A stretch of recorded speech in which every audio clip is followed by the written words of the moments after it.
example, you would have heard the story of the widow of Zarephath and what happened when a certain prophet named Elijah came to visit. We are going to talk a little more about this prophet Elijah, as he was someone who knew just how rock solid God is and also how powerful he is as well. Elijah was a prophet in Israel during the reign of King Ahab. He came from a line of kings who did some very bad things, and King Ahab was no exception. In fact, he made it so that the Israelites worshipped a fake god called Baal, even though he knew it was against God's will. He was even warned by Elijah that there would be a drought in all the land because of this, but he didn't listen.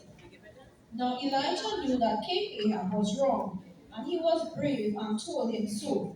But the king only responded in extreme anger and commanded that Elijah be put to death. Wow! Now Elijah was able to escape, and God provided for him in miraculous ways, like the widow's story at base camp. But God wasn't done with King Ahab and ordered Elijah to go to speak to him. Elijah obeyed and gave him a challenge. He told him to bring all of Israel and the prophet of Baal and join him on Mount Carmel. They were going to have a showdown on mountain. Can you imagine it? King Ahab agreed as he was very confident in his false god.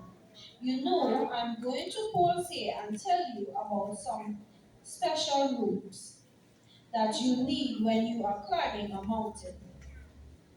Some mountains can slowly and safely walk up, but some portions you need a rope and clips to help secure you. These ropes and clips are powerful instruments as they keep you anchored to the mountain rock wall and will keep you safe. The thing about King Ahab's false god was kind of like doing life without these kinds of anchors to keep you connected to a rock solid God. He and the others were just climbing without anything to keep them steady and safe. So I wonder what would happen when they came to confront Elijah, who was well anchored into a powerful rock solid God.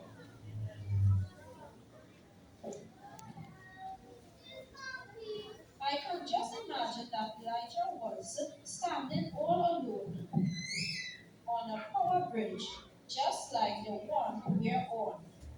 I wonder how he felt in the moment when he saw all these people show up. Well, Elijah had a secret, rock solid, powerful weapon that made him stand firm and steady on that mount. That anchored with the anchor that we talk about. Let's all stand like Elijah, strong and steady, and ready on his godly foundation, and see what will happen in the next story. Elijah told the people and King Ahab that he was the only one of God's prophet left, and they had 400 prophets of Baal. He said they are going to do a little test. Let's read together in 1 Kings 18:23 and 24 what happened. Get two bulls first. Let Baal's prophet choose one for themselves, and let them cut it into pieces and put it on the wood, but not set fire to it. And I will prepare the other bull and put it on the wood, but not set fire to it. Then you will call the name of your God, and I will call the name of the Lord. The God who answers by fire, he is God. So when the people agreed, Elijah said, let's do this, and let the prophet of Baal go first. Well, let me tell you, there was a serious noise making on that mountain all morning long. Let's read. When they call on the name of Baal, from morning till noon, Baal answers, they shout. but there were no response, no answer. And they danced around the altar that they made. Elijah then leaning against a mountain rock wall, and by lunchtime he was trying not to smile. He actually began to tease them a little. At noon, Elijah began to taunt them. Shout louder, he said. Surely he is a God. Perhaps he's in deep thought, or busy, or traveling. Maybe he is sleeping and must be awoken.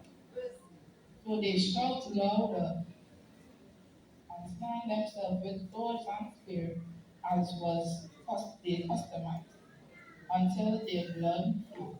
Midday passed, and they continued their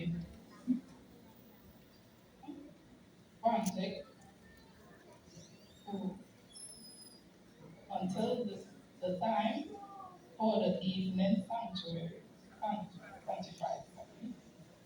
But there was no response, no answer, no payment. Then Elijah called the people as it was his turn now to show the power of his God. Listen to what he said and did. Then Elijah said to all the people, come here to me. They came to him, and he repaired the altar of the Lord, which has been torn down. Elijah took 12 stones, one of each of the